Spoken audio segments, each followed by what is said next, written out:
Hey guys, tonight we begin with a question that's often forgotten amid the chaos of tanks, trenches and total war. What did World War II soldiers actually eat? From American K rations to German ersatz bread, Soviet cabbage soup to Japanese rice balls, tonight we're peeling back the layers of history, one can of corned beef at a time.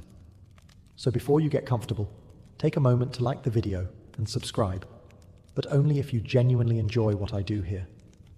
And let me know in the comments where you're tuning in from and what time it is for you.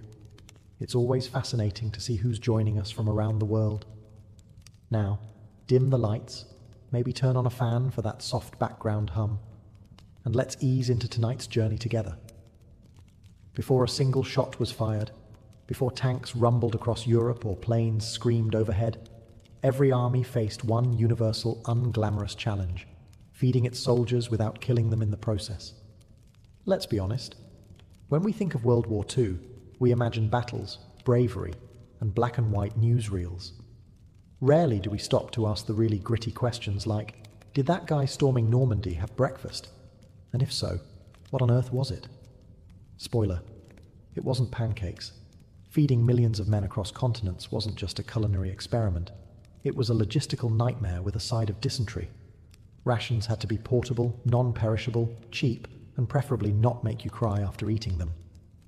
Flavor was a distant fifth priority, somewhere between won't explode if dropped and doesn't attract rats. Different nations approached the problem in different ways. The Americans tried to science their way to sustenance, producing little boxes of optimism called K rations.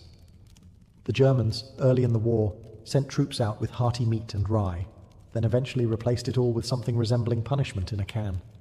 The British clung to tea like it was holding the empire together. It probably was. The Soviets boiled cabbage like it was a sacred tradition. And the Japanese, well, they were expected to travel light and fight hard, sometimes on just rice balls and hope.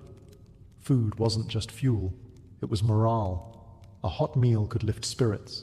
A cold tin of greasy corned beef could crush them. Some soldiers developed fondness for their rations. Others swore they'd never eat a cracker again. Many dreamed not of glory or victory, but of butter, bread, and anything that didn't come wrapped in brown paper.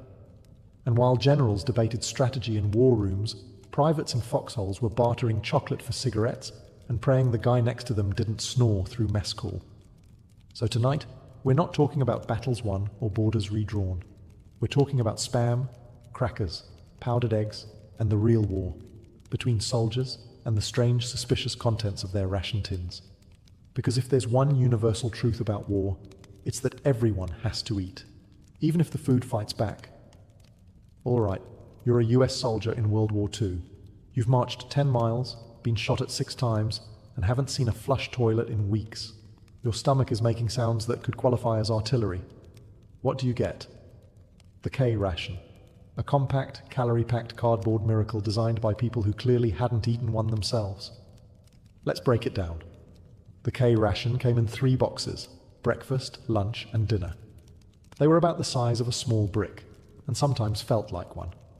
Each box contained just enough food to technically qualify as nutrition, while emotionally preparing you for combat via culinary disappointment. Breakfast kicked off strong, a can of ham and eggs, which was neither hammy nor eggy. The texture? Think Spam meets drywall. Toss in rock-hard crackers, instant coffee, powdered lemonade. Why? A couple of sticks of gum, 4 cigarettes, because nothing says balanced breakfast like a Marlboro, and best of all, 1 single sheet of toilet paper. Just one. Make it count. Lunch was not better. You might get cheese spread with more chemicals than cheese, another stack of jaw-shattering biscuits, and a chocolate bar so dense it could double as tank armor. No spoon? No problem. You'd use your knife, a stick, or blind rage to scoop it out. Dinner was meat and beans, which looked like a crime scene in a can. With it, more crackers, more gum, and sometimes, if you prayed hard, a tiny fruit bar, which tasted like someone whispered the word apple over a piece of wood. Despite their taste, K rations were nutritional marvels. Roughly 3,000 calories a day, packed with protein, fat, sugar, and just enough flavor to ensure you didn't accidentally enjoy it. Troops often swapped components like prison traders. Cigarettes for chocolate, cheese for crackers, anything to dodge the ham-egg trauma. But every now and then, you'd find a Hershey bar. Real chocolate. Real comfort. For one bite, you weren't in the mud. You were back home. That alone made the rest of the ration worth tolerating. So yes, the K ration was dry, weirdly square, and kind of tasted like war. But in the end, it was the fuel that helped win a global conflict, one questionable meat product at a time.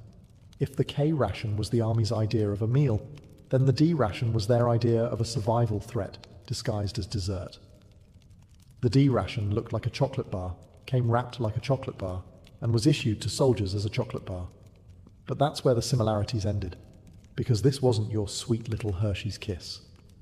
No, the D ration was engineered in coordination with the US Army to do three things. 1. Not melt. 2. Last forever. And 3. Taste like absolute despair. It was roughly the size of a deck of cards and dense enough to stop a bullet. In fact, some soldiers swore it had, whether in their packs or their intestines. The ingredients were technically food: chocolate, sugar, oat flour, and a little cocoa fat. The result? A brown brick that could double as a bludgeon or emergency building material. Why was it made this way?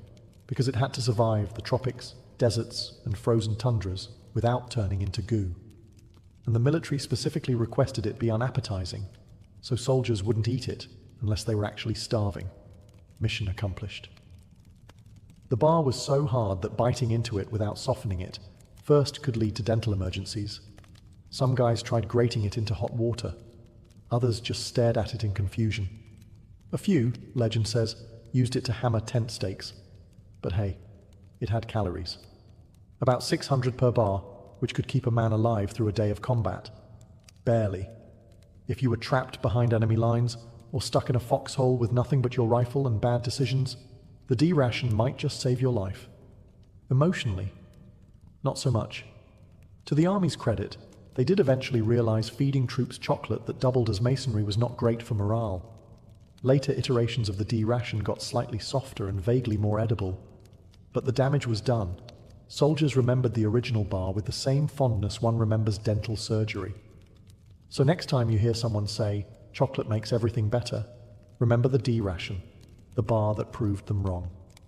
If the K ration was survival food and the D ration was edible punishment, then the field kitchen was a soldier's only shot at eating something warm, recognizable, and only mildly soul-crushing. Field kitchens, also known as rolling misery carts, were mobile food units pulled behind trucks or horses. They were the military's attempt at fine dining on the go. And by fine, we mean not cold and in a can. These kitchens churned out industrial-sized vats of stew, beans, gravy-like substances, and enough coffee to power an infantry division through a mild existential crisis. Meals were served cafeteria style.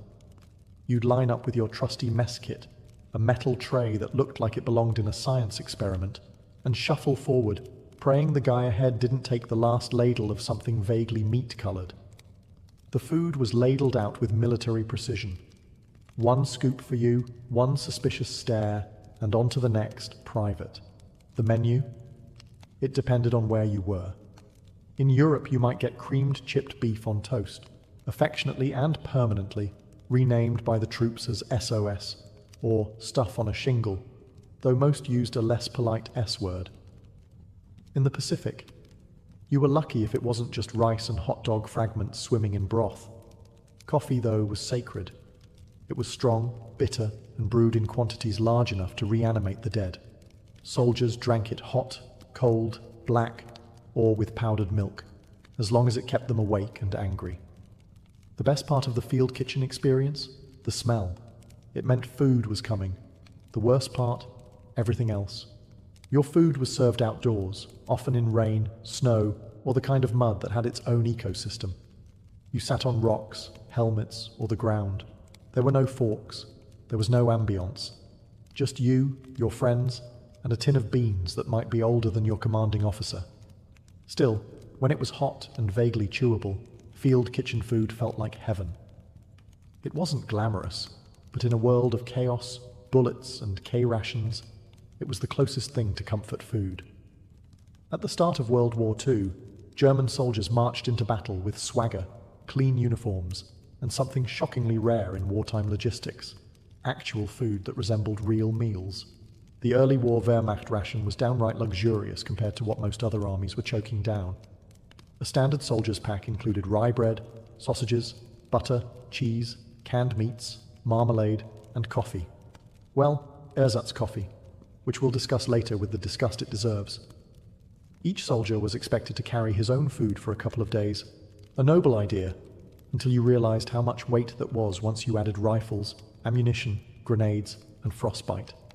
Still, German rations were built around the concept of 3 hot meals a day, with field kitchens trailing behind like slightly overworked food trucks. Breakfast could be dark rye bread with jam or butter, plus that roasted acorn faux coffee. Lunch? Tinned meat, cheese, and maybe a boiled potato or 3. Dinner, if you were lucky and not actively being shelled, might be soup or stew made from whatever was still moving that morning. Sausage, especially Mettwurst and Leberwurst, was a staple. It was easy to transport, packed with protein, and vaguely comforting. Also, incredibly smelly in a sealed tin, which made every trench a blend of iron, sweat, and spicy pork aroma. And of course, Germans had bread. Good bread, real bread. Soldiers often reminisced more about losing access to proper bread than about losing a warm bed. One Wehrmacht veteran described ration bread as the only softness in an otherwise very sharp war. Field kitchens backed this system up, churning out steaming pots of stews, boiled meats, and dumplings when possible. Morale was high, stomachs were relatively full, and German efficiency seemed unstoppable. But, and there's always a but, this early golden age of German rations wouldn't last. As the war expanded and supply lines stretched thin, the sausage turned sour, the bread got stale, and the once proud field kitchens were left stranded in frozen forests with nothing but frozen potatoes and patriotic memories. Still, for a brief, bratwurst-filled moment, the average German soldier had something precious in war: warm food, decent coffee substitutes, and the illusion that this whole thing might be over by Christmas. As World War II dragged on and Hitler's dream of blitzkrieg glory turned into a logistical nightmare, German rations took a sharp turn, straight into the land of ersatz, a German word that basically means imitation. Or more accurately, this isn't food, but we're calling it that anyway. By 1942, things were getting creative. Real coffee? Gone. In came Ersatzkaffee, a charming blend of roasted acorns, chicory, sugar beet, or barley. It smelled like despair and tasted like something brewed in an old boot. It technically resembled coffee, if you'd never had coffee before and were very forgiving. Bread? Once dark, hearty, and soul-sustaining, it was now packed with fillers: sawdust, straw flour, potato starch, and whatever else they could legally grind into powder. You might still call it bread, but your teeth would disagree. Some soldiers joked it doubled as helmet padding. Butter disappeared too, replaced by ersatz margarine, a pale, tasteless grease that was somehow both oily and chalky. Meat became a memory. Cans of meat product started showing up. Labels didn't specify the animal, and honestly, it was better not to ask. Even sausages, that sacred pillar of German cuisine, were diluted. Horse meat entered the mix. Then turnip filler. Eventually, some sausages were up to 40% plant material. Imagine biting into a bratwurst and getting a mouthful of damp newspaper. Welcome to the Reich's culinary downfall. The problem wasn't just taste. These ersatz rations lacked nutrients, calories, and morale. Troops in the east were burning thousands of calories in sub-zero weather and getting food that couldn't even sustain a dachshund. Starvation, sickness, and desperation followed. Soldiers got inventive, boiling shoe leather, bartering with locals, or raiding enemy supply lines just to get something real. A single American chocolate bar was worth more than a stack of Wehrmacht bread. What had begun as an efficient, fuel-powered war machine was now being run on cabbage water and caffeine lies. The Germans had started with real food. Now they were chewing misery and washing it down with roasted roots. If there was a place where food went to die during World War II, it was the Eastern Front. Stretching thousands of miles from Berlin to the deep, frozen belly of Russia, the Eastern Front was the logistical equivalent of trying to run a pizza delivery service across a glacier while being shot at, shelled, and occasionally eaten by wolves. German soldiers, who once feasted on sausage and rye, found themselves crouched in snowdrifts with frozen fingers and empty stomachs. Rations shrank, supply lines collapsed, and morale thawed faster than the soup, which is to say, not at all. Let's talk about that soup. Meal on the Eastern Front often meant hot water with a few potato peels if you were lucky. If you weren't, it was just water, frozen solid by the time it got to you. Bread? It arrived mouldy or not at all. Meat? Rumour only. Soldiers burned precious firewood not to warm themselves, but to thaw their canned meat products, which might have been beef, pork, or recycled optimism. And God help you if the label had worn off. You'd have to sniff your way through the mystery. In winter, men boiled snow for drinking water, heated tins over engine blocks, and sometimes ate snow out of desperation, which sounds harmless until you realize it lowers your core body temperature and brings you one step closer to freezing to death with a mouthful of slush. Then, there were the rats, bold, fat, and suspiciously well fed. Some units resorted to catching and cooking them. Others considered the rats rivals, stealing scraps from each other in midnight battles that historians mercifully don't teach in classrooms. Desperation also led to bartering. Soldiers traded cigarettes for bread, buttons for sugar, or a pair of socks for half a boiled potato. A single spoonful of jam could start a fight. If you had chocolate, you were a god. Despite the hunger, the cold, and the lack of anything resembling a balanced meal, soldiers endured. They joked, swore, and ate whatever they could scrounge. But every mealtime became a grim ritual. Unwrap the tin, say a silent prayer, and hope it didn't bite back. On the Eastern Front, food wasn't just scarce. It was a cruel game of survival, played one frozen spoonful at a time. If German troops on the Eastern Front were eating misery, Soviet soldiers were chewing on sheer willpower. The Red Army's approach to nutrition was simple. If it filled a stomach and didn't kill you immediately, it was dinner. The official rations: black bread, cabbage soup, buckwheat porridge, kasha, a few boiled potatoes, maybe dried fish, and the ever-reliable, unsweetened tea. In winter, that tea was usually melted snow with a twig in it. Meat was listed on paper, yes. In reality, rare as a warm bath in Stalingrad. When meat did arrive, it was often salted to the point that chewing it was more of a jaw exercise than a meal. Still, it was considered a luxury. Soldiers licked the fat off old meat tins just to savor the memory. And then there was the bread, a staple of every Soviet meal. It was coarse, black, and made from whatever grain was still legal to eat. It was also strictly rationed. A typical serving could fit in your palm and be gone in 2 bites, if you didn't try to save it by licking it slowly like a sad war lollipop. Cabbage was the hero of Soviet cuisine. Soup, stew, stuffed, shredded or fermented. If there was a pot, there was cabbage in it. So much cabbage, in fact, that some Soviet soldiers joked they smelled it in their sleep and dreamed of becoming turnips just to escape the cycle. Still hungry? Good. Now you understand the Soviet wartime diet. Soldiers routinely went into combat underfed and overexerted. Rations were supposed to be delivered daily, but in war-torn zones, that became when possible, which often meant never.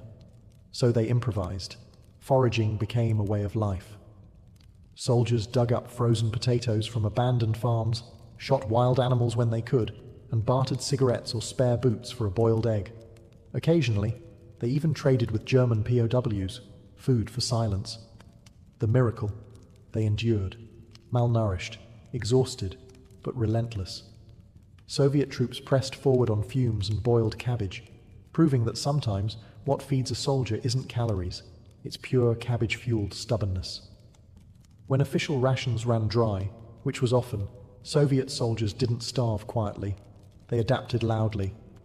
With creativity, desperation, and occasionally the culinary sensibilities of a raccoon, Red Army troops turned battlefield improvisation into an extreme sport.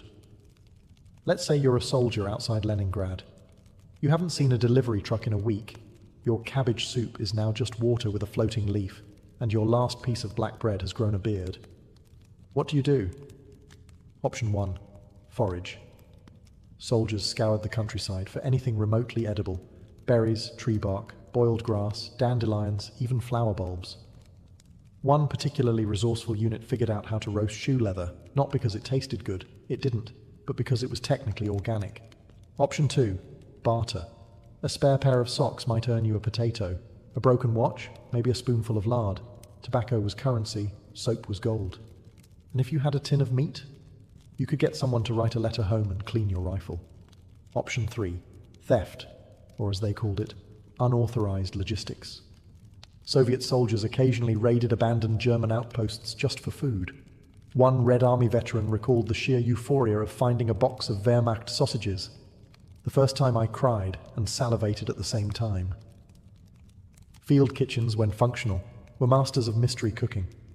Cooks tossed in whatever they had: beets, onions, mystery meat, pickled vegetables from 1913. The resulting soup was red, hot, and suspiciously chewy. But it kept you going. Mostly. And yet, morale didn't collapse. Why? Because Soviet culture glorified suffering as proof of strength. Soldiers turned deprivation into a badge of honor. They told jokes about their rations. They sang songs about dried fish. They gave names to their tin cups, which was either camaraderie or a mild fever dream. In the Red Army, mealtime wasn't about flavor, it was about survival theater. Every bowl of borscht, every crumb of bread was a statement: we're still here. If World War II were judged solely by culinary performance, the British Army might have been forced to surrender to its own menu. British soldiers didn't eat, they endured. Their rations were a war within the war, a daily ritual of unseasoned punishment, washed down with eternal optimism and as much tea as humanly possible. Let's start with the sacred trinity: tea, hardtack biscuits, and bully beef. Tea was everything. More than a drink. It was morale in liquid form. Soldiers brewed it in tin mugs, mess tins, helmets, anything that held heat and didn't leak too much. Sometimes there was no milk, no sugar, no dignity, just hot brown water and hope. But it got them through. Hardtack biscuits were designed to outlive the soldier. Dense, chalky, and almost completely tasteless, they had the structural integrity of roofing tiles. They doubled as plates, coasters, or makeshift armor in a pinch. Many troops claimed their dental issues weren't from combat, but from trying to bite these biscuits. Then came bully beef, aka tinned corned beef. It had the visual appeal of canned cat food and the consistency of congealed regret. It was salty, oily, and could be eaten hot, cold, or with the appropriate level of emotional numbness. You sliced it, fried it, diced it, or just stared at it until your appetite left the tent. Also included in the standard ration: powdered eggs, which somehow tasted nothing like eggs, tinned jam, which could glue your jaw shut, and a smattering of oatmeal, chocolate, and dried fruits, all of which arrived in tins that took a crowbar and a prayer to open. The British Army didn't pretend its food was good. It pretended it was sufficient, and in fairness, it kept soldiers alive, barely. Field kitchens could sometimes provide stews, stewed prunes, and the occasional surprise: a real egg, a slice of bread, or something not immediately depressing. But no matter the food, there was always tea.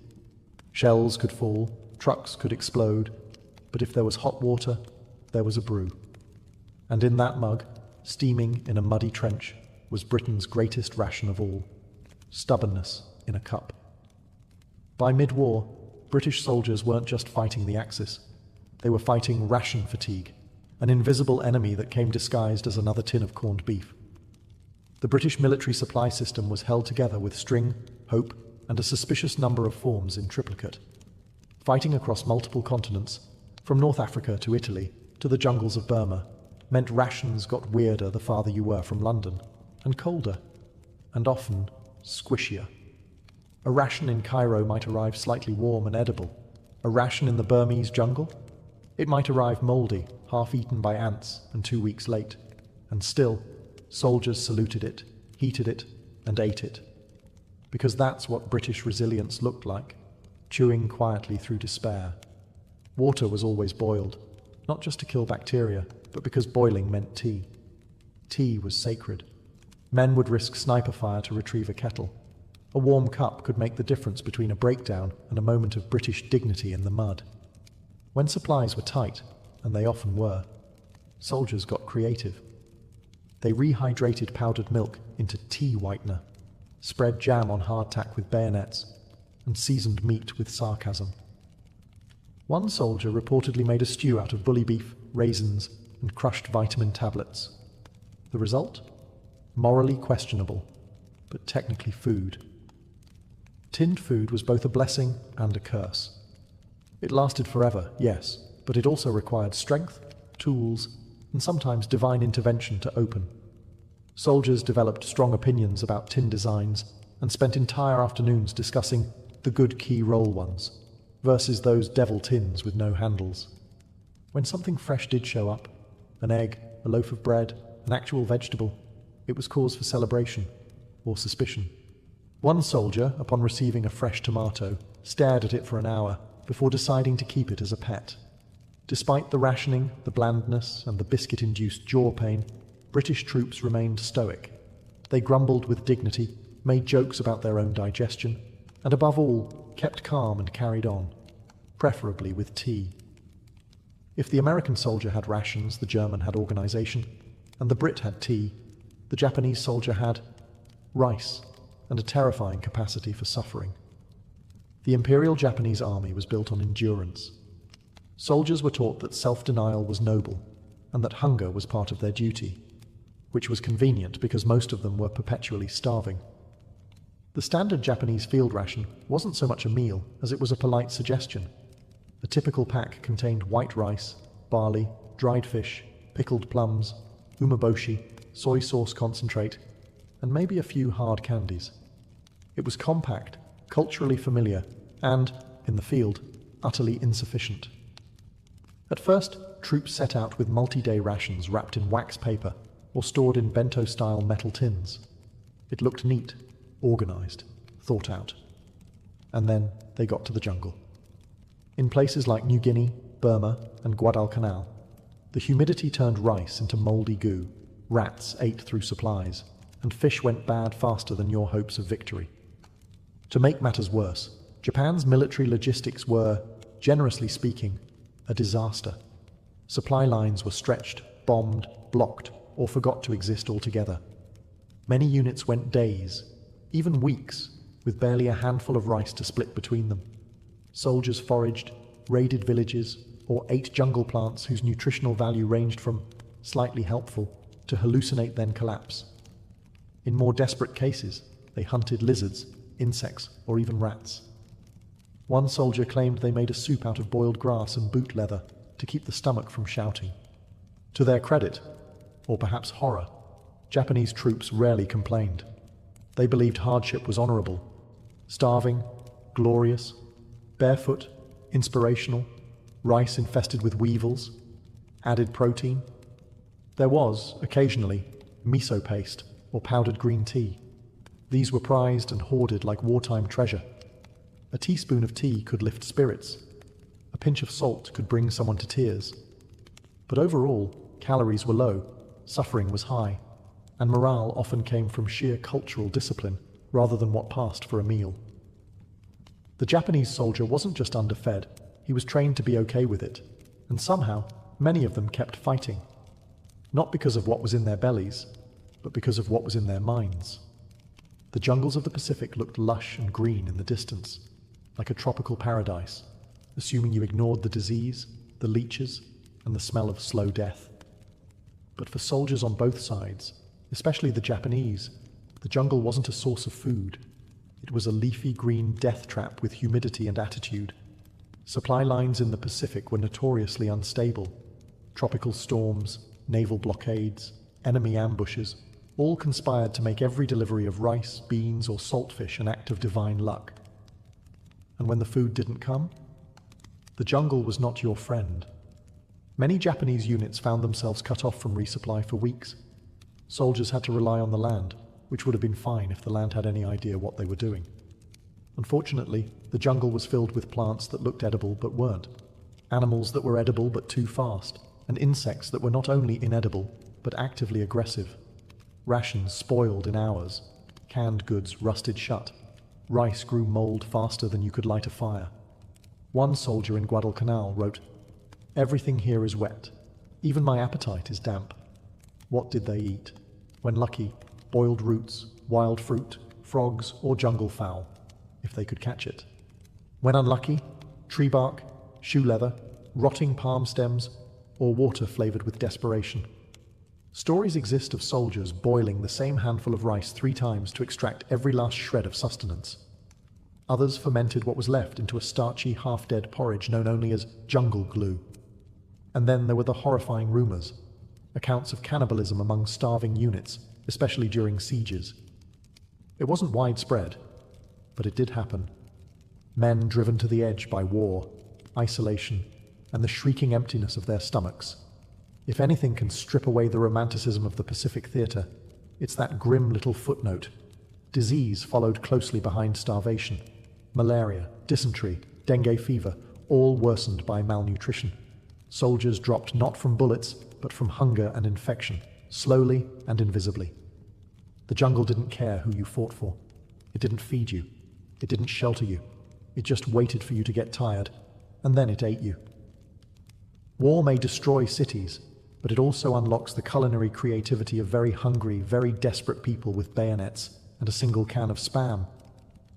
Across every front, soldiers didn't just eat rations, they negotiated with them. They bartered, swapped, stretched, crushed, fried, and sometimes worshipped the better parts. Food was fuel, but it was also a form of entertainment, and occasionally a mad science experiment. In American foxholes, GIs turned K-ration crackers into improvised pancakes, mixing them with powdered eggs and coffee creamer, then frying the result over a small fire. The final product tasted like despair, but warm despair, which was at least comforting. Canned cheese, melted into an oily paste over hot beans to create trench fondue. Spam, sliced, pan-fried, and stacked between biscuits to make the world's saddest sandwich. Even chewing gum found new uses, sealing leaky canteens or bribing a guy with an extra cigarette. British soldiers, armed with their indestructible hardtack and mystical jars of jam, made jam-butty sandwiches by smashing 2 biscuits together with jam until their teeth gave up. One squad in North Africa famously mixed bully beef with dried fruit and called it Desert Delight. Another named their nightly stew Stuff, because no one could identify what was in it anymore, including the cook. On the Eastern Front, Soviet soldiers used empty shell casings as soup pots, boiled cabbage in helmets, and roasted anything with legs, including once a stolen German sausage that required 3 men to defend it. Even the Japanese, with limited supplies, found ways to repurpose leftovers. Rice was refried with pickled vegetables to create onigiri-style cakes, and dried seaweed was hoarded for flavoring water when nothing else remained. These weren't gourmet meals. They were acts of wartime alchemy. Field improvisation turned boredom into morale, turned not enough into this'll do, and made a lot of food slightly less terrifying. Because when you're stuck in a trench, jungle, or ruined farmhouse, your mess kit becomes your kitchen. Your bayonet becomes a spatula. And your meal? A miracle that you survived long enough to eat it. Long after the guns fell silent, long after uniforms were packed away and medals boxed in drawers, one thing stayed with veterans of World War II: the food. Or more precisely, the memory of the food. For many soldiers, rations were more than just sustenance. They were the backdrop to trauma, camaraderie, grief, boredom, and hope. A bite of bully beef could conjure a foxhole in France. A whiff of cabbage soup brought back the frozen trenches outside Stalingrad. A can of Spam wasn't just meat, it was a moment in time. Some remembered their meals with dark humor. American vets would joke about choking down a D ration like it owed them money.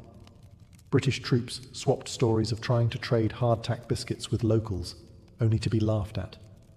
One Soviet veteran claimed he couldn't eat bread for years after the war, not because he hated it, but because it felt like sacred ground. Food marked the boundaries of war. A fresh apple meant you were near a farm, and maybe peace. A hot stew from a field kitchen meant you weren't dying that day. Even bad coffee meant someone cared enough to boil water. Then there were the care packages, those precious morale-boosting gifts from home. Chocolate bars, dried fruit, powdered milk, handwritten notes tucked beside cookies. These weren't just treats, they were emotional lifelines. Some soldiers hoarded them, others shared them. A few rationed them out one bite at a time, stretching hope across weeks of horror. And yet, some flavors stuck around too long. Veterans joked that they could still taste the metal of the tin decades later. One GI swore he could still smell Spam every time it rained. Another insisted his nightmares occasionally starred powdered eggs. Because when you eat in war, you're not just feeding your body, you're anchoring your existence. You're trying to stay human in a world gone mad, and that means every meal, however bland or bizarre, becomes part of you. So next time you toss a snack in the microwave, think of those soldiers, cooking with firewood, bayonets, and sheer determination. For them, every bite was survival, and the taste? It never really left.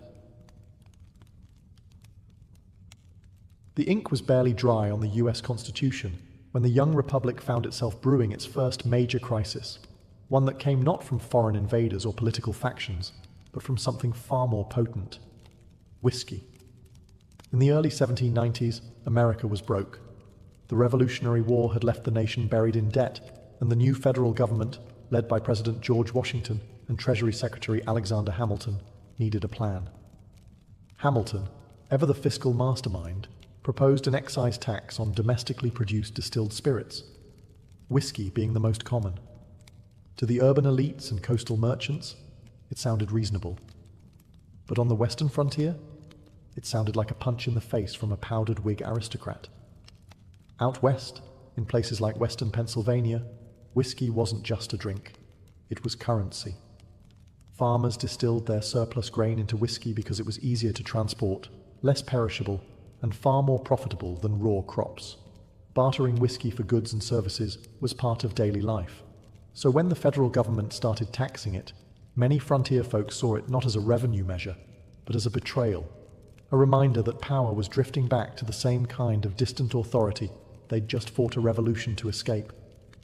To make matters worse, the tax structure itself seemed custom-built to screw over small producers. Large distilleries could pay an annual flat fee, but small-time distillers, like the ones populating the Appalachian Hills, had to pay per gallon. Translation: the little guy paid more, proportionally. And with federal tax collectors showing up on horseback to enforce the new law, tensions began to boil over. At first, the resistance was petty. Inspectors were threatened, tax documents were burned, and revenue officers were politely told to get lost. But soon, polite turned to violent. Tar and featherings made a comeback. Taxmen were chased from their homes. In one case, a revenue officer was stripped naked, tied to a tree, and had his hair cut off, frontier justice with a splash of moonshine-fueled rage. And Washington? He was watching, silently, waiting, but not for long, because what started as a tax protest was about to spiral into an armed uprising, one that would test the strength of the Constitution and Washington's resolve to enforce it. By 1792, the whiskey tax wasn't just unpopular, it was radioactive. In the backwoods communities of Pennsylvania, Kentucky, and Virginia, opposition was mutating from scattered grumblings into coordinated defiance. Tax collectors were becoming familiar with two sounds: the clink of broken windows and the snap of gunfire overhead. The western counties of Pennsylvania became the epicenter of what many began to call outright rebellion. Meetings were held in taverns and cabins where kegs of homemade whiskey stood proudly next to muskets. These weren't just drunken gripes. They were organized gatherings. Locals formed militias, issued threats to federal officials, and even passed their own resolutions condemning the tax. Some refused to do business with anyone who paid it. It was part protest, part mafia, with a side of corn liquor. In 1793, things escalated further. Tax collectors and sympathizers were ambushed, whipped, and humiliated. One man was captured and paraded through town with a sign reading "Coward" hung around his neck. It was like the Boston Tea Party, but drunker and with worse hygiene. The federal courts responded by issuing summonses to bring the rebels to justice. But good luck serving legal papers in a place where the local sheriff might be part of the mob. The region was effectively slipping into lawlessness. Local officials either turned a blind eye or quietly sided with the insurgents. President Washington, usually calm and measured, started gritting his false teeth. The Whiskey Rebellion was threatening not only public order, but also the legitimacy of federal law itself. If the government couldn't enforce its own taxes, then what was the point of a constitution? What was the point of government? Still, Washington didn't rush. He sent federal commissioners to negotiate with the rebels, but it was like trying to serve tea at a bar fight. The rebels had already formed committees, held conventions, and in some cases talked about full-on secession. They saw themselves not as criminals, but as patriots standing up to tyranny. Meanwhile, Hamilton, ever the hawk, was whispering in Washington's ear, "You want to let these guys stomp on the Constitution? Really? After everything we just went through?" And so, Washington made a decision. One that would shock the rebels and set a historic precedent. He would raise a federal army against his own people. By 1794, the Whiskey Rebellion had become more than a backwoods tantrum. It was an outright challenge to federal authority. George Washington, who had led a revolution just a decade prior, now found himself in the bizarre position of leading an army against Americans, the very citizens he helped liberate. And this wasn't some ragtag militia. Washington called upon more than 12,000 troops, nearly 3 times the size of the force he had at the Battle of Trenton. That included state militias from Maryland, New Jersey, Virginia, and Pennsylvania. Many of these troops were volunteers, but others were voluntold. It was the largest federal force ever marshaled in the US to that point. And it wasn't going to war with the British or French. It was marching west to put down angry farmers with pitchforks and moonshine stills. Hamilton, never one to miss a dramatic moment, rode out with the army like some powdered wig version of Patton. He was thrilled. This was his big moment to show that the federal government had teeth and wasn't afraid to bite. Washington, though reluctant, knew the stakes. The rebellion wasn't just about booze. It was about whether the United States could function as a nation under law. If the rebels could scare off tax collectors and defy Congress without consequences, then the Constitution might as well be used for kindling. So, for the first and only time in American history, a sitting president led troops in the field. Imagine the scene. The most famous man in America, astride a horse, riding westward through the Allegheny Mountains, not to inspire revolution, but to crush one. His presence sent a chilling message. Rebellion would be met not with pamphlets, but with bayonets. When the army approached the heart of rebel territory in western Pennsylvania, the response was disappointing. The rebels, who had talked big in taverns and torched a few tacksmen's houses, suddenly remembered they had chores to do. Most of the ringleaders vanished. Others fled into the woods or took the "I don't know nothing about nothing" defense. There would be no great battle, no climactic showdown. The army had marched hundreds of miles to confront a rebellion that fizzled like flat cider. But Washington's message was loud and clear. The federal government was no joke. With the rebellion smothered before a single shot was fired in return, the soldiers turned around and headed home, and so did George Washington. But now came the mop-up: arrests, trials, and justice, federal style. A handful of rebel leaders were captured, though leaders might be generous. Many of the more radical agitators had slipped away into the wilderness. What remained were a few unlucky men who got caught by bad timing or bad hiding spots.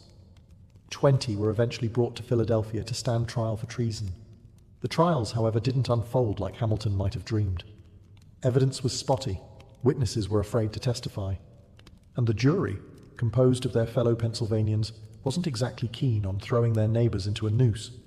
In the end, only 2 men were convicted of treason, and even that verdict came with a side of skepticism. These weren't dangerous warlords. They were poor farmers who had made poor decisions, and Washington, no stranger to rebellion himself, chose mercy over vengeance. In a move that stunned some and reassured others, he pardoned both men. His message? Yes, the government would enforce the law, but it would not become a tyrant in the process. This act of clemency turned out to be as important as the show of force itself. Washington had demonstrated strength, but he also showed restraint. The federal government wasn't going to crush people under its heel like a monarchy might have. Instead, it would lead by law, tempered with justice. Meanwhile, Hamilton grumbled. He wanted more heads to roll, metaphorically, if not literally. He saw the rebellion as proof that the common folk couldn't be trusted with too much freedom, especially not with whiskey involved. But Washington understood the deeper game. Legitimacy didn't come from cracking skulls. It came from showing that the new republic could balance authority with compassion. The rebellion was over, but the precedent it set would echo for generations. The US had passed its first real test of federal authority, and it didn't collapse into chaos. Still, questions remained. Would future presidents use the same logic? Would mercy always follow power? And most of all, was this the end of frontier rebellion? Or just the beginning? The guns were holstered, the rebels pardoned, and the whiskey stills quietly resumed bubbling in the hills. But politically, the whiskey rebellion left a hangover that would last for years. The event had proven that the federal government had the power to enforce its laws, but it also lit the fuse on deep political divisions that were already smouldering beneath the surface. At the heart of the conflict were two opposing visions of America. On one side stood Alexander Hamilton and the Federalists, lovers of order, commerce, strong central government, and powdered Whigs that could stop a bullet. They saw the rebellion as proof that the unruly countryside needed firm management. On the other side were the Jeffersonian Republicans, who didn't trust centralized power one bit. They believed in the yeoman farmer, local control, and resisting the kind of government overreach they'd fought a revolution to escape. To them, the federal response to the Whiskey Rebellion wasn't a heroic act of law enforcement. It was overkill. Sending 12,000 troops after some farmers with barrels of corn mash felt like stomping on a fly with a cannon. Thomas Jefferson, then serving as Washington's vice president, didn't hold back his opinions. Privately, he referred to the federal march as a monarchical adventure. He believed that Washington's show of force only pushed the common man further away from the government and straight into the arms of the Republican cause. And indeed, in the aftermath of the rebellion, something curious happened. The Republican Party began to gain traction. Out on the frontier, where distrust of federal authority had been fermented like whiskey itself, support for Jefferson's ideals surged. These weren't just drunk and angry farmers anymore. They were voters, and they were angry about being treated like a bunch of criminals for refusing a tax they could barely afford. The rebellion had failed militarily, but it succeeded in galvanizing anti-federalist sentiment. It helped accelerate the formation of the first true political parties in America, sharpening the divide between those who wanted a strong centralized state and those who wanted the states to call their own shots. So, while no war had broken out, a new kind of battle had begun. One fought not with muskets and torches, but with ballots, speeches, and ideology. At its core, the Whiskey Rebellion wasn't just about booze. It was about power and class resentment. To the small farmers of western Pennsylvania and beyond, the whiskey tax was more than an annoying expense. It was a symbol of everything they feared about the new federal government. That it would be run by elites for elites, at the expense of the working poor. Most of the rebellion's participants weren't outlaws. They were veterans of the Revolutionary War, men who had fought and bled for a republic they now felt was turning its back on them. They returned from battlefields to discover that the very government they helped establish was now squeezing them dry, all while cozying up to Eastern bankers and merchants. It was like fighting a lion, only to come home and get kicked by the house cat. To make matters worse, many frontier folk felt deliberately excluded from political participation. Representation was lopsided. Their voices were drowned out by wealthier urban politicians who had no idea what life was like west of the Appalachians. Add to that a tax that disproportionately punished small producers, and the whole thing smelled less like economic policy and more like class warfare, with the stink of whiskey. There was also the matter of how the law was enforced. Wealthier distillers could afford lawyers, paperwork, and the annual flat fee. The poor guy with 1 still and 6 barrels of mash? He got a federal marshal and a potential prison sentence. The optics were terrible, and the anger was real. In this way, the rebellion was an early warning sign. Class tension wasn't going to disappear just because America had a constitution. If anything, the struggle between wealthy power centers and rural working communities was baked into the cake. The Whiskey Rebellion was just the first slice. Interestingly, some of the most radical rebels even adopted the language of the French Revolution, which was happening around the same time. They spoke of liberty, tyranny, and the rights of man. To Washington and Hamilton, that kind of rhetoric was terrifying. The last thing they wanted was a Paris-style bloodbath spilling into the Ohio Valley. But to the whiskey rebels, those words weren't dangerous. They were a promise, one they felt had already been broken. George Washington's decision to personally lead troops into western Pennsylvania was as bold as it was risky. At the time, many Americans saw the presidency as a somewhat distant, almost ceremonial role, a sort of executive moderator for a government still figuring itself out. But with this march, Washington shattered that image. He was no passive figurehead. He was an active enforcer of federal power. For Washington, the Whiskey Rebellion was a test, not just of law and order, but of the very legitimacy of the federal system. He had helped design the Constitution, and now he was putting it to work. If he failed, if he allowed violence and intimidation to override legislation, the whole project might unravel. 13 separate states could quickly decide they were better off going their own way. The rebellion, in that light, wasn't just a backwoods tantrum. It was the canary in the Democratic coal mine. Washington's personal involvement added enormous weight. His reputation was nearly mythical. He was the father of his country, a man revered by veterans, respected by citizens, and feared by enemies. When word spread that Washington himself was riding west, many rebels melted into the landscape. Some couldn't believe it. Washington was the hero of liberty. Now he was marching on citizens over whiskey. But the gamble paid off. Washington didn't need to fire a single shot to win. His presence alone restored order, and he knew when to stop. Once the rebellion dissolved, he withdrew. He didn't occupy the region, didn't punish the masses, didn't turn it into a show trial. He just reminded everyone, firmly, that the law was not optional. Yet not everyone applauded. Some, especially in the Jeffersonian camp, accused Washington of using military force to silence legitimate political dissent. They painted the march as an overreaction, a flex of executive muscle that could have turned ugly fast. Even some Federalists worried. What precedent had just been set? Still, the rebellion's swift collapse allowed Washington to exit the presidency on a high note. He had enforced the law without becoming a tyrant. He had shown strength without cruelty. But quietly, Washington understood. This wouldn't be the last time America's unity would be tested. And next time, the outcome might not be so bloodless. Although the Whiskey Rebellion ended with barely a whimper, its echoes rippled far and wide, politically, legally, and culturally. In hindsight, this dusty conflict over distilled grain was one of the most important constitutional stress tests in US history. First, it set a critical precedent. The federal government had the right and the ability to enforce its laws, even in the face of violent opposition. Before this, the Constitution had been more theory than reality. The Articles of Confederation had shown how weak and toothless a decentralized government could be, and now the Constitution, with Washington's boots on the ground, flexed its newfound muscles. But with that power came a lingering fear.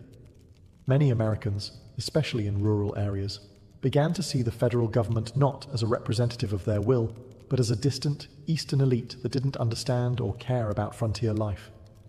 The very same people who had once cheered the revolution now whispered about oppression from Philadelphia and New York instead of London.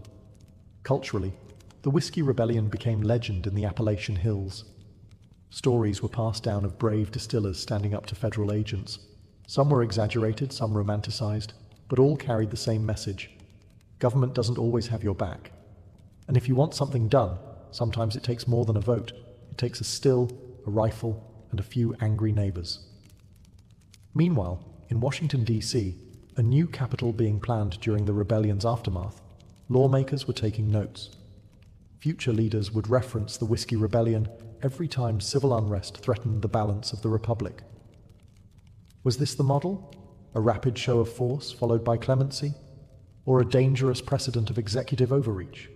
And then there was the whiskey itself. Ironically, despite the rebellion's failure, the tax never worked. It was expensive to enforce, widely evaded, and politically poisonous.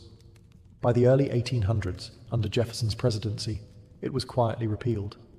The rebels lost the battle, but in some twisted way, they'd won the war of public opinion. The frontier didn't forget.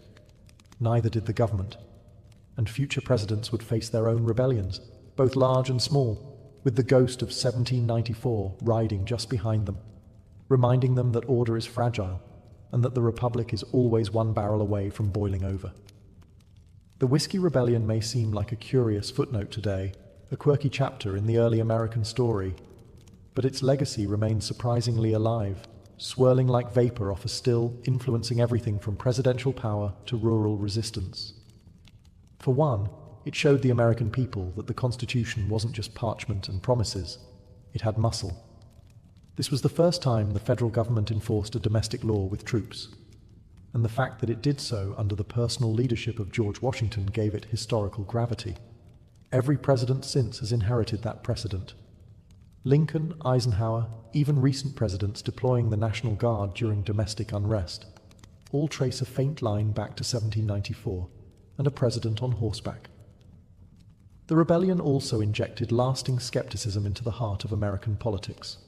Frontier distrust of centralized government became a core part of US political identity. It didn't matter that the rebellion failed. It proved to millions that distant elites could and would flex their power when it suited them. That spirit of rural defiance? You can still hear it in anti-tax protests, states' rights arguments, and the deep American love of local control. In short, the rebellion planted seeds of resistance that never quite died out. They just fermented. Whiskey itself, believe it or not, also reaped a strange legacy. Far from being demonized, it became a symbol of independence and grit. The very substance that sparked a rebellion is now toasted in bars as a proud American tradition. In fact, the American whiskey industry, especially bourbon and rye, wears its rebellious roots like a badge of honor.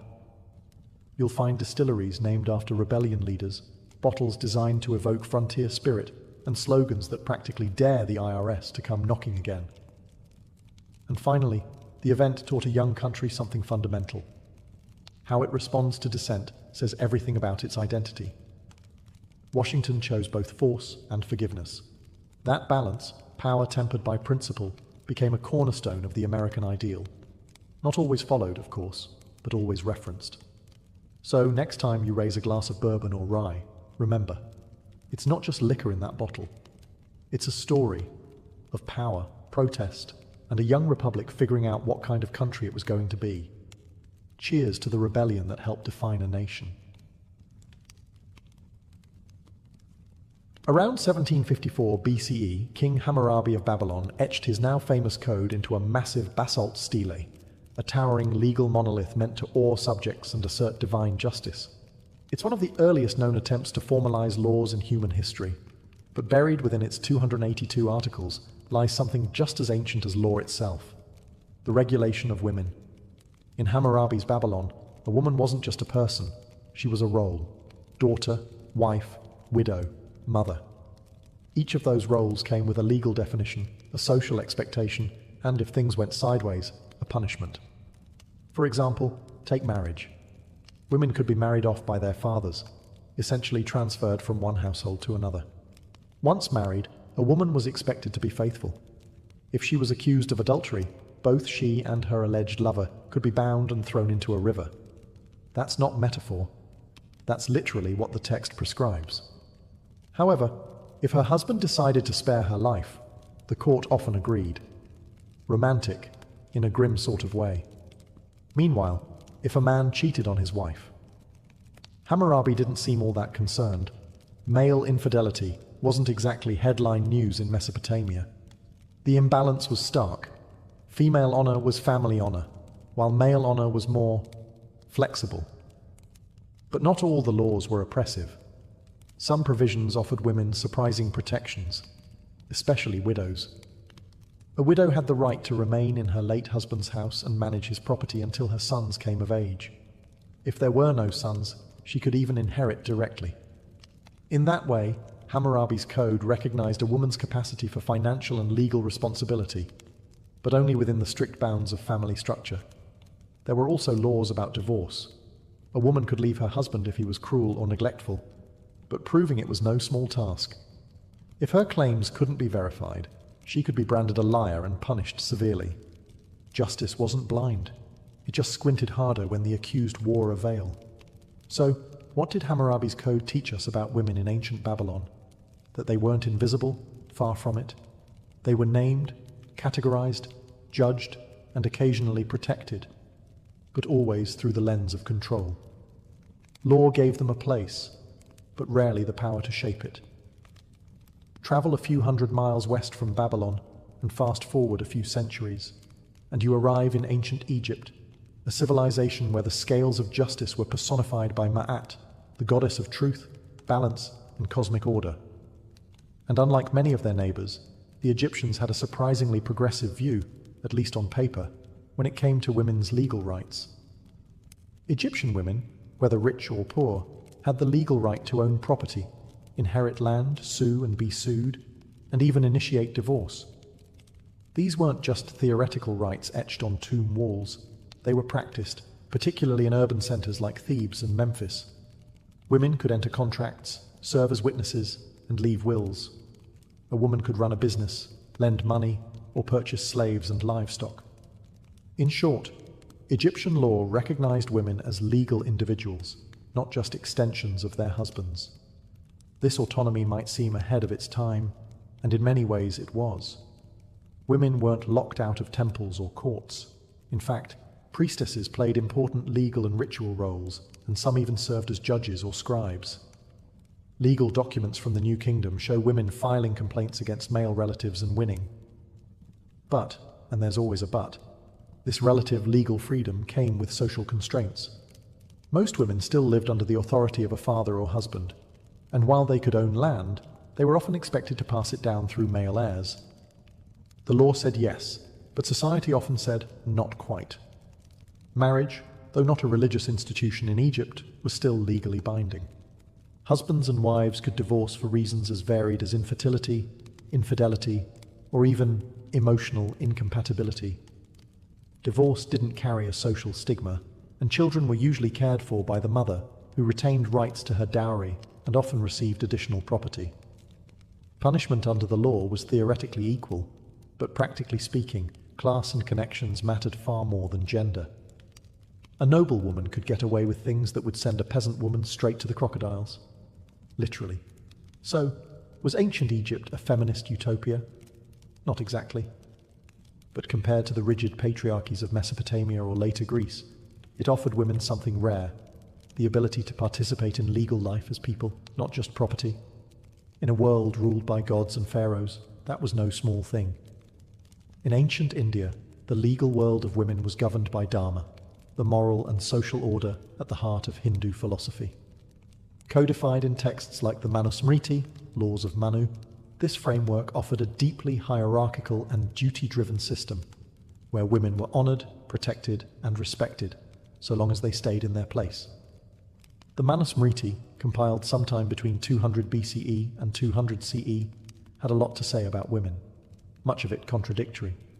On one page, it declared that where women are honored, the gods rejoice.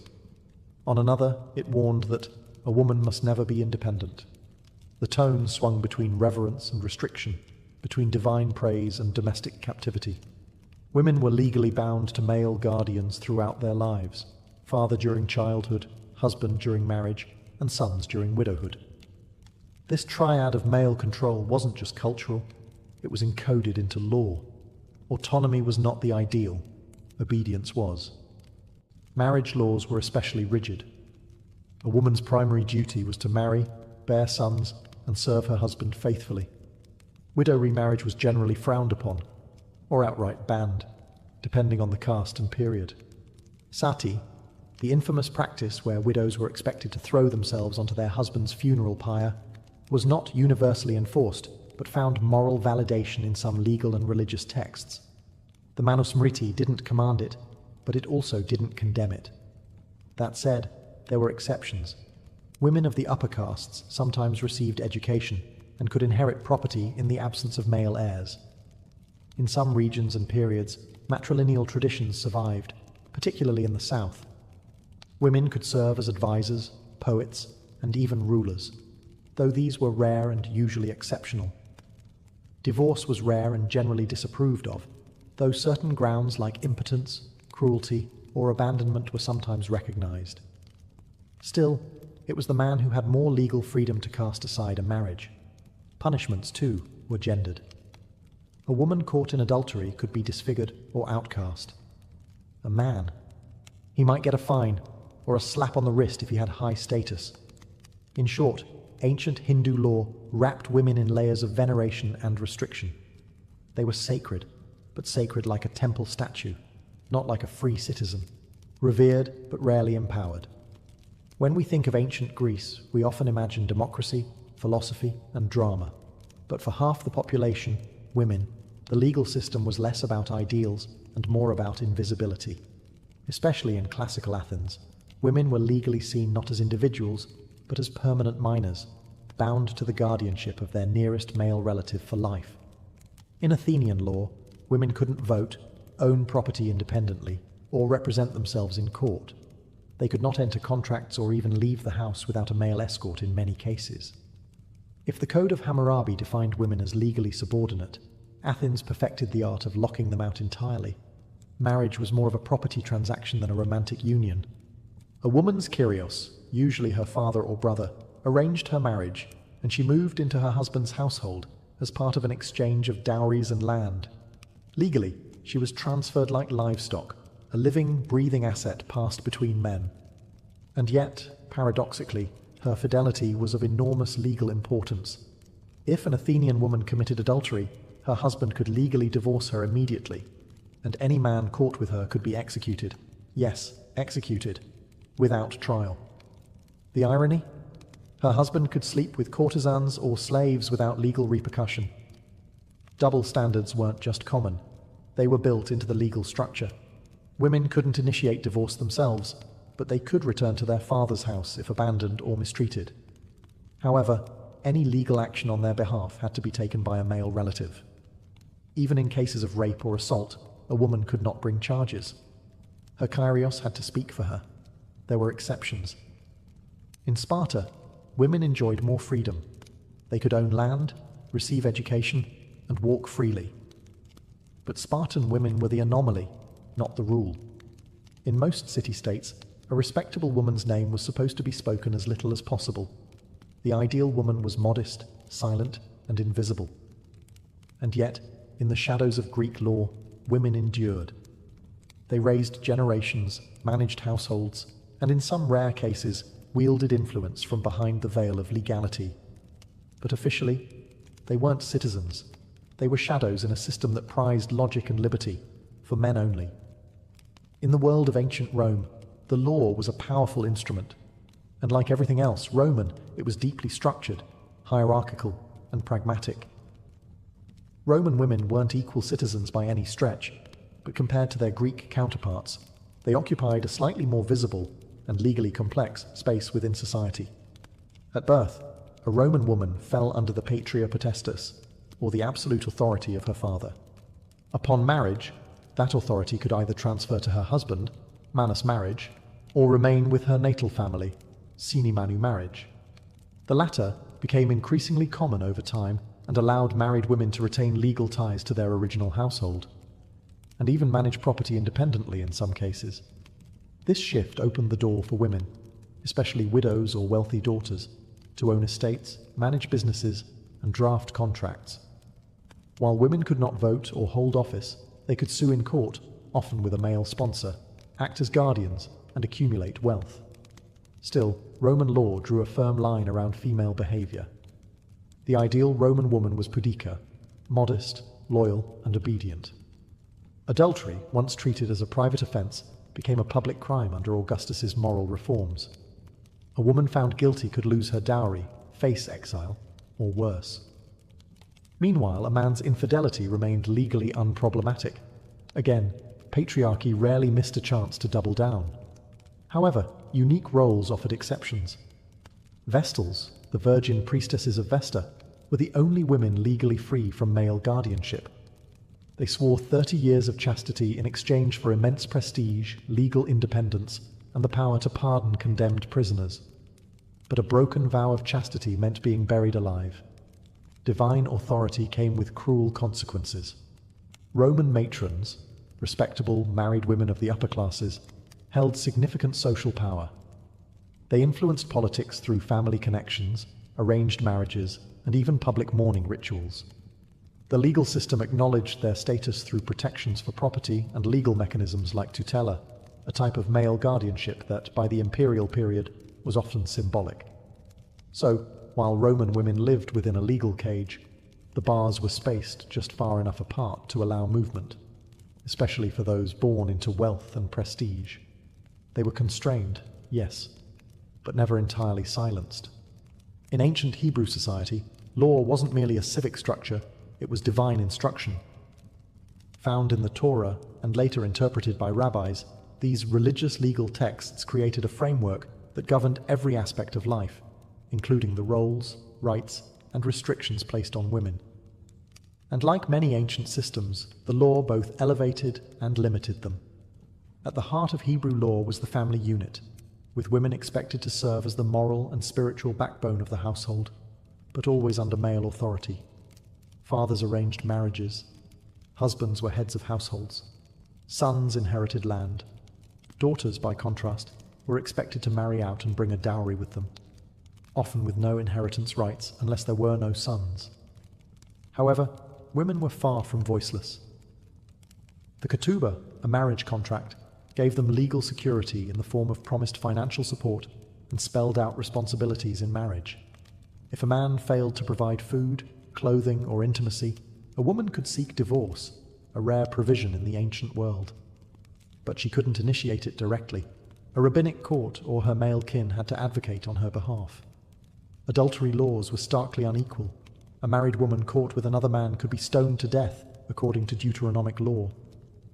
A man caught with a married woman, same punishment. But if the woman was unmarried or a slave, the rules became murkier, usually resulting in fines or marriage, depending on the social status involved. In cases of rape, the law demanded a fine and marriage to the victim, an outcome that modern readers understandably find deeply problematic. Ritual purity laws also played a massive role in how women were legally perceived. During menstruation or childbirth, women were considered ritually impure and were temporarily restricted from religious life and physical contact. These laws reinforced ideas of female otherness, not necessarily as sinful, but as symbolically set apart. And yet, the Hebrew Bible is full of strong, legally significant women. Deborah the judge, Ruth the Moabite widow who navigates the inheritance system, and Esther, who bends royal law to save her people. These women were rare, but their presence reveals that the law wasn't always airtight, and that boldness, wisdom, and faith could sometimes make space where the law had closed a door. The Achaemenid Empire, founded by Cyrus the Great in the 6th century BCE, ruled over a vast, diverse population, from Babylonians and Egyptians to Greeks and Medes.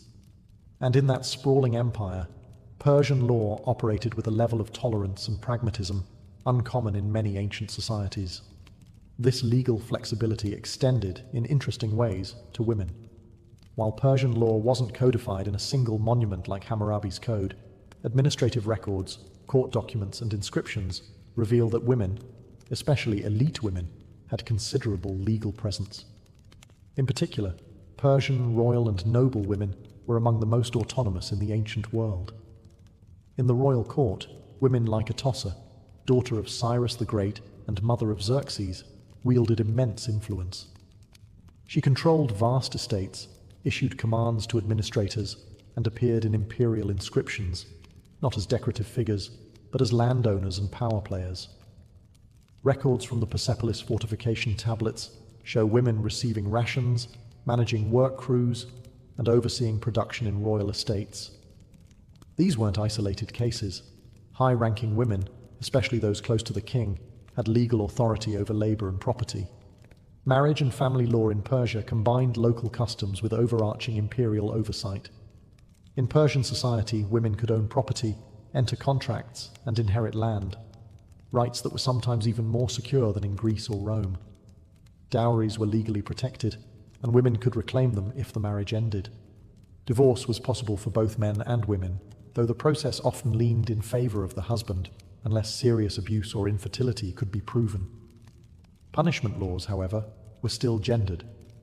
Adultery was a capital offense, especially for women. But unlike in some neighboring cultures, the method and severity of punishment varied by class. A noblewoman might face exile or house arrest, while a servant could be executed. The law, as always, bowed to hierarchy. Zoroastrianism, the empire's dominant religion, also influenced Persian views on women. While spiritually both men and women had roles in cosmic dualism, practical religious purity laws imposed restrictions on menstruation, childbirth, and bodily contact, echoing patterns seen in Hebrew and Hindu systems. In all, Persian law offered women a curious mix: freedom through rank, respect through religion, and limits through custom. The higher your status, the louder your legal voice. In ancient China, law was not just a system of rules, it was an expression of harmony, hierarchy, and Confucian morality. And for women, this meant living within a legal and cultural framework that viewed them primarily through the lens of family roles and social duty, rather than individual rights. The earliest codified Chinese laws appear during the Zhou dynasty, but it was under the Han dynasty, 206 BCE, 220 CE, that legal structures began to crystallize alongside Confucian ideology. Confucian teachings emphasized the three obediences. A woman must obey her father before marriage, her husband during marriage, and her sons in widowhood. This wasn't just moral advice, it influenced actual legal expectations and societal norms. Women were legally subordinate to men in nearly all contexts. They could not hold public office, rarely appeared in court independently, and were often excluded from inheritance, especially in patrilineal families. A daughter might be cherished within the home, but the law saw her as temporary. She would eventually marry out, taking her dowry with her. Marriage was both a family alliance and a legal contract. A man could divorce his wife for reasons as broad as jealousy or illness, though he could not do so if she had no family to return to, had mourned his parents properly, or had borne him sons. Women, by contrast, had no legal power to initiate divorce unless extreme abuse could be proven, and even then, her case would likely depend on her male relatives stepping in. Adultery laws reflected strong gender bias. A woman caught cheating could be executed. A man cheating with a married woman might face punishment, but cheating with a servant or concubine, that was often overlooked entirely. Honor and legitimacy were tied tightly to the woman's womb. Still, there were exceptions. Some dynasties saw the rise of imperial women, like Empress Lu Ji and Empress Wu, who wielded immense political power, sometimes bending legal codes to suit their ambitions. And in peasant villages, widows who managed households or took over family businesses could wield informal authority, even if the law didn't formally recognize them. In short, ancient Chinese law saw women less as autonomous beings and more as stabilizers of familial order, vital to society's function, yet always second to the men who supposedly maintained its harmony. As we step back and look across the ancient world, from the ziggurats of Babylon to the palaces of Rome, from Vedic India to Confucian China, one thing becomes clear: women were always written into the law, but rarely on their own terms. Nearly every ancient legal system assigned women a role within a male-dominated structure.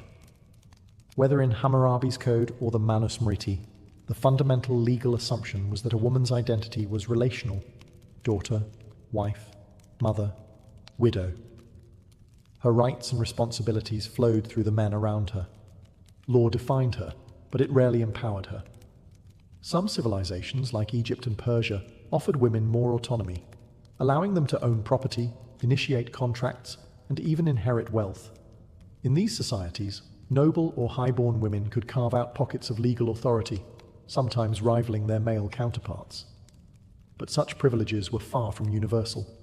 They depended on class, family, and circumstance more than any underlying belief in gender equality. Other societies, like Greece and Rome, developed sophisticated legal systems while simultaneously fencing women out of public life. Greek women were legally invisible. Roman women had more agency, but still lived within a scaffold of male guardianship and social expectation. In China, Confucian values hardened the ideal of obedient femininity into legal expectation. The law wasn't just about punishment, it was about preserving cosmic harmony, and that meant everyone, especially women, knew their place in the social order. Similarly, in Hindu law, reverence for women coexisted uncomfortably with strict control and moral prescription. Religious laws, such as Jewish halakha or Zoroastrian purity codes, often placed women at the intersection of sacred and profane. A woman's body could bring honor or impurity, blessing or danger, depending on how closely she followed the rules. And yet, within these systems, women adapted, resisted, and endured. They found ways to exercise influence through family, faith, property, or sheer determination. Their stories may not always be carved into stone steles or echoed in ancient law courts, but they moved beneath the surface, shaping households, dynasties, and entire civilizations. Ultimately, ancient legal codes tell us not only how societies treated women, but how they defined power itself, and who they believed deserved to wield it. Long before Wall Street, before vaults and banknotes and savings accounts, banking began in the mud-brick cities of ancient Mesopotamia, the cradle of civilization. And surprisingly, the first bankers weren't suited financiers, they were priests. In cities like Uruk, Lagash, and later Babylon, temples weren't just religious centers.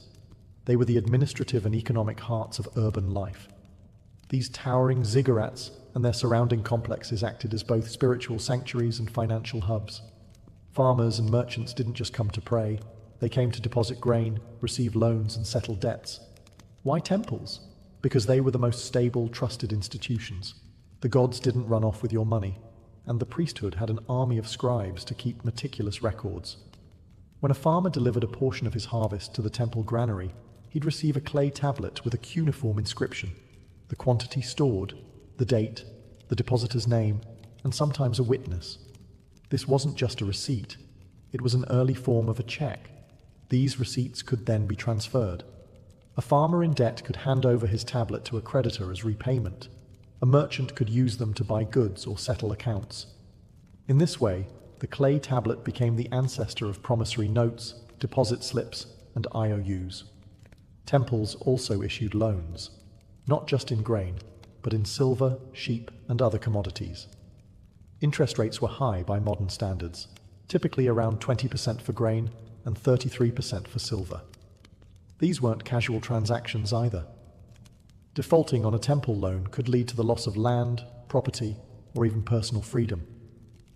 Interestingly, the concept of compound interest was understood and feared. Some legal codes, like those of Hammurabi, tried to limit or regulate interest practices. Others formalized debt slavery as a punishment. This was banking in its rawest, most primal form, both brilliant and brutal. So while modern banks might be glass towers and spreadsheets, their bones are ancient. The earliest financial systems weren't born in markets, they were born in temples. And in Mesopotamia, the gods didn't just judge your soul, they also balanced your books. By the time Babylon rose to power under kings like Hammurabi in the 18th century BCE, Mesopotamian banking had become more sophisticated and more personal. While temples and palaces remained important economic players, a new class of financial professionals began to emerge: private moneylenders. These early financiers weren't working out of marble lobbies. They conducted business in humble homes, market stalls, or even beside temple courtyards. But they had one thing temples didn't: flexibility. Where temple loans were often seasonal and tied to agricultural cycles, private moneylenders could tailor deals for merchants, traders, and craftsmen, offering loans in silver, Babylon's preferred unit of currency. Silver wasn't minted into coins yet. That innovation would come much later. Instead, it was weighed out by the shekel, and loans were documented on clay tablets. These tablets detailed the borrower, lender, amount lent, interest rate, repayment date, and sometimes even collateral. If a debtor defaulted, lenders could legally seize land, goods, or even family members. Some contracts read more like threats than agreements. One fascinating innovation was the rise of joint liability loans, where two or more individuals shared responsibility for repayment. This helped reduce the lender's risk and planted the seeds for what we now call co-signed loans. Debt was everywhere in Babylonian society. Farmers borrowed to plant crops, merchants borrowed to finance caravan expeditions, and builders took loans for large construction projects. Debt slavery was a real risk, but the law eventually began to push back. Hammurabi's famous code offered some relief. For example, if a storm destroyed your crops, you might be exempted from interest that season. Babylon also introduced promissory notes and letters of credit, used to transfer money across distances without transporting physical silver. These tools allowed wealthy merchants to expand trade and move money without the risk of robbery, a proto-form of the modern banking network. It's easy to think of banking as a modern system tied to stock tickers and interest rates. But in Babylon, the same mechanics, lending, collateral, interest, and risk, were already shaping lives and livelihoods. Their tools were made of clay, not code, but the game was much the same. In ancient Egypt, economic life revolved around two constants, the Nile River and the pharaoh's granaries. While Egypt didn't develop a formal banking system in the same way as Mesopotamia or later Greece, it nonetheless maintained sophisticated financial practices, rooted in temples, royal treasuries, and massive state-administered storage systems. Instead of coins or silver shekels, Egypt's economy was built on grain. Wheat and barley weren't just food, they were currency. Taxes, wages, and debts were often measured in sacks of grain, and these were stored in vast, centralized granaries. Like Babylonian temples, Egyptian temples functioned as both religious and economic centers, serving as secure storage sites and financial record offices. Scribes recorded every delivery, withdrawal, and transaction on ostraca, pottery shards, or papyrus scrolls. These acted as receipts, contracts, and even early forms of checks. If you deposited 10 sacks of grain at the temple granary in Thebes, you might receive a receipt which could be traded or presented elsewhere to retrieve an equivalent amount, a precursor to modern bank drafts. Loans were common. The farmer might borrow seed grain to plant in the spring, with the promise of repayment after the harvest, usually with interest. Rates varied, but a 25–30% interest rate on grain wasn't unusual. These loans were enforced by scribes and local officials, and default could result in the forfeiture of land, livestock, or even labor. Unlike Babylon, however, private lending in Egypt was more restricted. The state played a dominant role in organizing economic exchange. High officials, priests, and royal administrators were the main actors in large-scale financial activity. Yet there are surviving records of private individuals, especially women, acting as lenders and creditors in local communities. These cases were less common, but they demonstrate a level of grassroots financial agency not often acknowledged. Coinage was introduced only during the late period, influenced by foreign powers like the Persians and later the Greeks. But even then, Egyptians preferred grain and barter systems over metal money. Proof that a functioning economy doesn't need coins, just trust, storage, and records. So while Egypt lacked the sleek columns of a Roman bank or the aggressive contracts of Babylon, it ran a tight temple-based economy built on grain, writing, and bureaucracy, and laid the groundwork for financial infrastructure that lasted thousands of years. With the rise of city-states like Athens and Corinth in the 5th century BCE, ancient Greece introduced two financial revolutions, the minted coin and the money changer. Unlike Mesopotamia or Egypt, where grain and silver were the dominant currencies, the Greeks embraced metal coinage as a public standard, stamped, regulated, and guaranteed by the state. This shift created a new class of financial professionals, the trapezitai, named after the trapeza, or table, from which they worked in the bustling agora. These men functioned as money changers, deposit takers, lenders, and sometimes outright financiers. They exchanged foreign coins, held money for safekeeping, offered loans, and even kept accounts for their clients, a rudimentary form of checking. Need to send money to another city-state? No problem. The trapezites could issue a written draft, allowing merchants to avoid traveling with heavy, theft-prone coinage. If that sounds like a bank transfer, that's because it was, albeit with more sand and fewer algorithms. Lending was a huge part of Greek banking. Interest rates were generally high, especially for risky ventures like maritime trade. Some loans carried 100% interest, justified by the danger of shipwreck, piracy, or storm. These were backed by maritime contracts, which included details of the cargo, route, repayment, and collateral. If the ship sank, the loan was voided. If it returned, big profits. Private citizens could also act as lenders.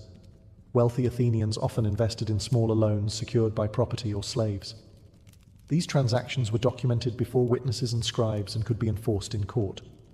In fact, Greek courts were flooded with debt cases, an early sign that money, trust, and lawsuits are eternal bedfellows. And yet banks in Greece weren't formal institutions like we'd expect today. They were more like financial freelancers with serious reputations. There were no licenses, no regulation, and no government insurance. If your trapezites skipped town with your deposit, too bad. Trust was everything, and it could be shattered in a heartbeat. Despite these risks, the Greek financial world thrived. It enabled trade, supported empire building, and even bankrolled wars. In a city where logic and debate ruled, so too did contracts, ledgers, and interest rates. Ancient Greece taught us that once you stamp a coin and assign it value, the rest follows, from debt and profit to risk and ruin. By the time Rome ruled the Mediterranean, banking had evolved from small-scale loans to a full-blown financial engine that powered an empire. The Romans, ever the pragmatists, didn't invent banking, but they perfected it, expanded it, and embedded it deep into the fabric of everyday life. At the heart of Roman finance were the argentari, the Roman equivalent of bankers. These men operated out of tabernae, shops, near the forum, and acted as money changers, deposit takers, lenders, and agents. They exchanged coins from across the empire, held private deposits for safekeeping, paid out loans, and even executed payments between third parties. Wealthy Romans, including senators, deposited large sums with these bankers, who kept ledgers called rationes, the ancestors of our modern account books. A client could authorize a banker to pay another person using their deposit, creating an early version of the check. Want to send money to Carthage or Alexandria? No need to pack a bag of coins. Your banker could issue a letter of credit. The real fuel behind Roman banking, however, was credit. Loans weren't just for emergencies. They were used for trade, land purchases, construction projects, even election campaigns. Lending at interest, usually around 12%, though it could be higher or lower depending on risk, was legal, though subject to regulation. Usually, the charging of excessively high interest was frowned upon but often ignored. Collateral was key. Land, slaves, or future earnings could all secure a loan. And Rome had robust legal enforcement. If you didn't pay your debts, you could be dragged to court, have your property seized, or in extreme cases, be enslaved. Unlike earlier societies, Rome allowed corporations of financiers known as societas publicanorum, publicani, to handle large-scale government contracts, including tax collection. These were profit-seeking enterprises with investors, managers, and shareholders, making them eerily similar to modern banks and hedge funds. Yet there were risks. Roman bankers weren't state-backed, and financial crises did happen. Records show that some banking houses collapsed, triggering waves of panic. Sound familiar?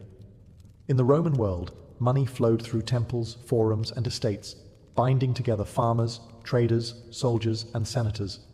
And as the empire grew fat on conquest, its financial systems stretched like invisible roads, connecting people not with stone, but with credit, debt, and interest.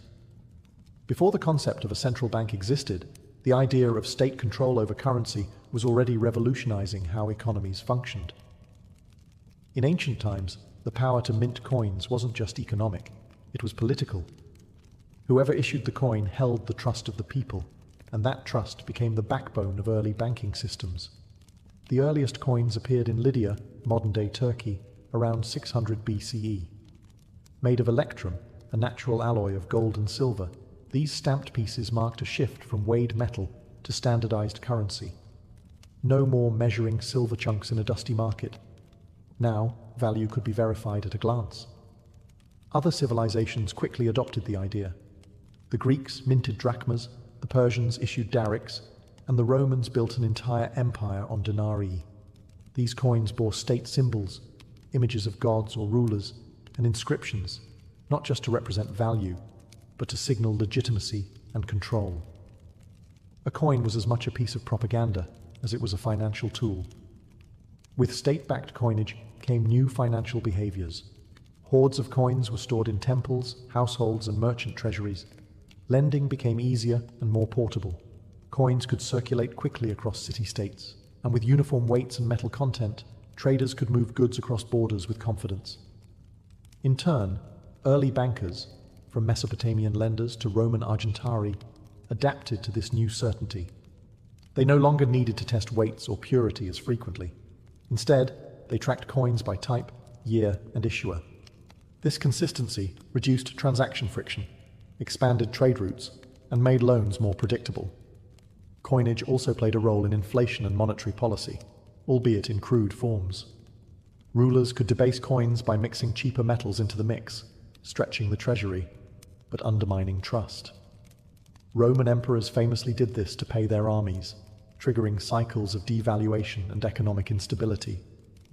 Still, the idea stuck. Currency backed by a state, stamped with its symbol and guaranteed in value. This concept laid the groundwork for everything from medieval gold coins to modern fiat money. In a way, each ancient coin was more than just a piece of metal. It was a promise, a contract, and a tool of empire.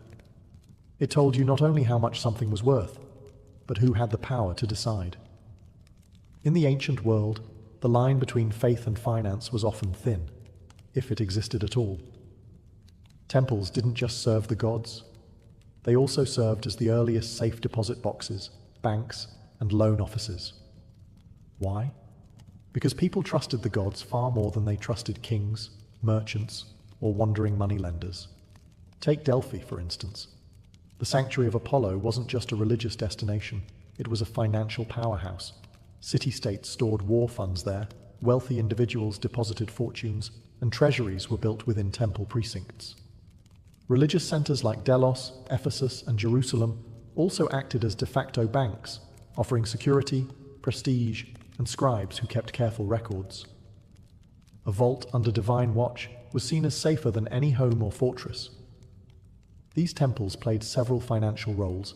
They held deposits, issued loans, and in some cases even collected interest.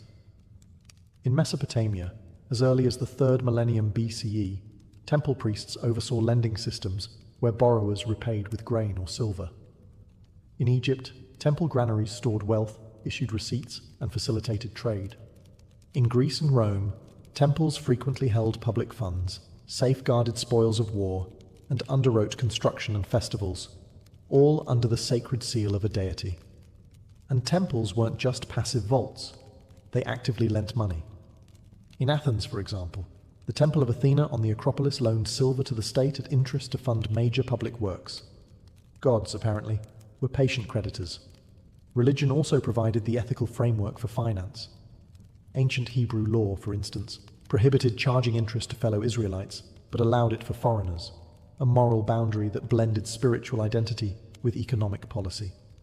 Hindu Dharma texts laid out rules for fair lending, debt repayment, and even the spiritual consequences of financial misconduct.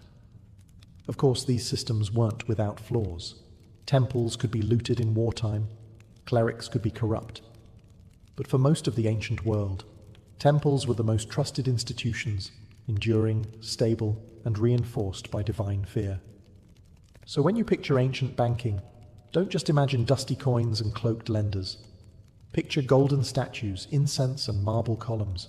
Because for thousands of years, the safest place to put your money wasn't under a mattress. It was beneath the watchful eyes of the gods. Long before the invention of credit cards or mortgage calculators, ancient economies ran on a system that was surprisingly familiar. Borrow now, pay later, with interest. Whether you were a Mesopotamian farmer, a Greek merchant, or a Roman senator, if you needed capital, you went to a lender. But the ancient rules of lending were often harsher, and the consequences of default far more personal. Interest wasn't just allowed, it was expected. In Babylon, rates were steep. 20% for grain, 33% for silver, often compounded annually. These figures weren't considered predatory. They were standard.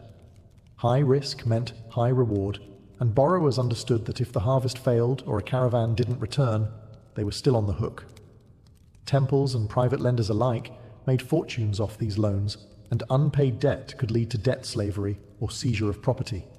In ancient Greece, especially Athens, interest rates varied depending on the risk involved. The riskiest loans? Maritime loans. A lender might front silver to fund a trading voyage, knowing the ship might sink or be seized by pirates. To offset the risk, rates could soar to 100% or more. But if the ship returned safely, both merchant and lender could make a killing. The Romans added legal muscle to these arrangements.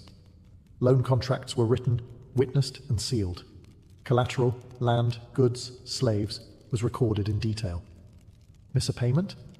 Your creditor could take you to court, seize your property, or in rare cases, force you into bonded labor. Roman law set a 12% interest cap, but loopholes and exemptions made that number flexible, especially during times of economic stress. Despite the risk, borrowing was common. Farmers borrowed seed, merchants borrowed to buy goods, politicians borrowed to fund their campaigns.